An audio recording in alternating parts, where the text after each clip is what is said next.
something a little bit different today. We're going to use the helmet to do a straight replacement of an ability and potentially have an easier way to achieve essentially the same kind of power as the 5000 IQ mag. So let's get into it. Here we are in the simulacrum with mag, and what I'm going to do is I'm going to summon these level 160 corrupted heavy gunners. I'm going to let them hit me. Bit more, there we go. Magnetize, polarize, another one, polarize, and some of these corrupted heavy gunners have lost all of their armor, which does make them a lot easier to kill. Et voila. So, let's have a look at what I have done with Mag this time in order to make her just as powerful as a 5000 IQ build. This is the build that I have going for Mag. It is a 4000 IQ rage build in the sense that we are using one less augment compared to the 5000 IQ build, but otherwise it is still perfectly fine. So, of course, the big thing is that we have directly swapped out Crush for Fire Blast, because Fire Blast does seem to be a really powerful armor strip, and I have been using Fire Blast in a lot of other helmet builds lately, and this is no exception. We're also using the healing augment in order to actually heal up, and that is why I am choosing to use Umbral Vitality on this mag. If you have a look at the universal mag build, I actually these days don't actually use Umbral Vitality in line of using something like Prime Flow, but for this case we're actually going to stick with Umbral Vitality because I need that health in order to supercharge the use of Hunter Adrenaline in order to get a lot of energy from taking damage. So that is really good. Of course, then I can just heal myself with Healing Flame. That's literally the idea.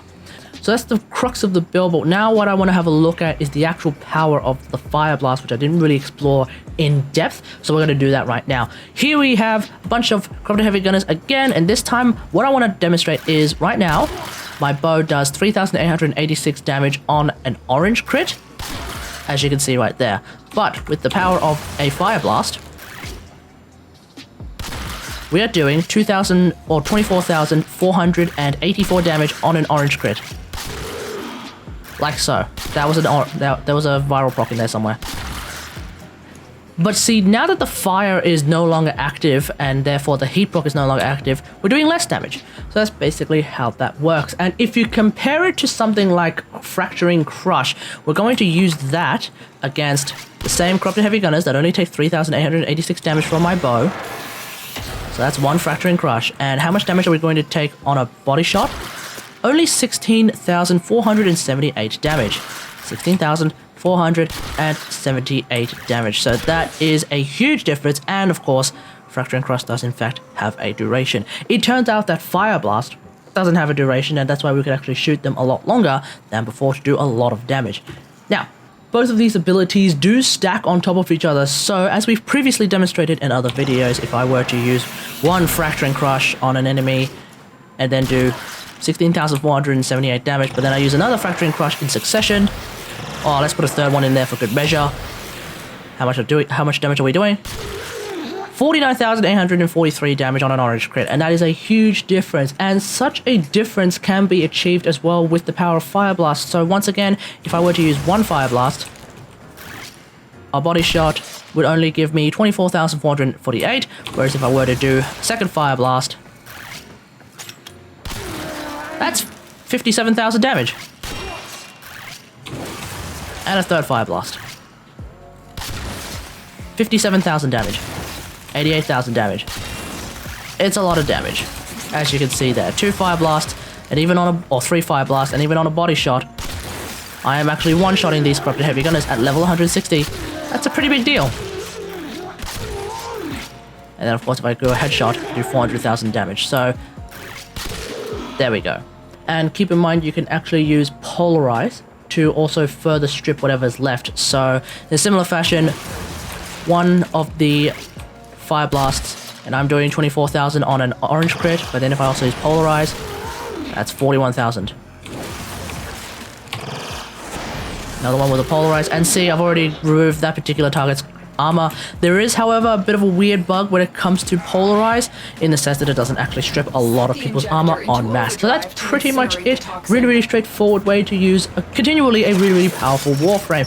Now, I've done the math, and I'm confident that what Fire Blast does is not only remove 75% of a target's total armor as it is written in the ability description, but also remove 50% of what's left because of the heat proc.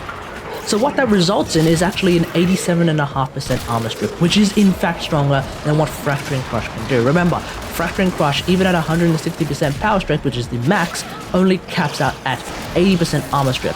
So you may be thinking, okay, the difference between 87.5% armor strip versus 80% armor strip, that doesn't sound like a lot, but it actually is, and it's because of the way that the math kind of works out. It's a bit of a strange way to understand mathematics, but what this actually results in is a 60% damage increase, which is effectively what we're seeing in those demonstrations. With the Fire Blast and the Heat Proc activated at the same time, we are doing 24,000, whereas with Fracturing Crush itself, we were only doing 16,500. But when you do the math, it roughly comes out to the correct amount. There is probably something in there that is causing it to not do exact numbers, but it is basically the same. Also, my Fracturing Crush wasn't at 106% power strength, so there might be a bit of a discrepancy right there as well. The main thing about mag, of course, is energy management. This is the one thing that I do struggle with mag when it comes to non-helmet gameplay. So obviously when it comes to something like Fire Blast, having the ability to have Healing Flame active as an augment definitely helps as well, because again, that allows me to use Rage on mags. That's really, really good. However, sticking with Fracturing Crush, if you want to, does mean you could use potentially more powerful ways to deal with mag's energy consumption, such as Dispensary. So this is really a give and take scenario.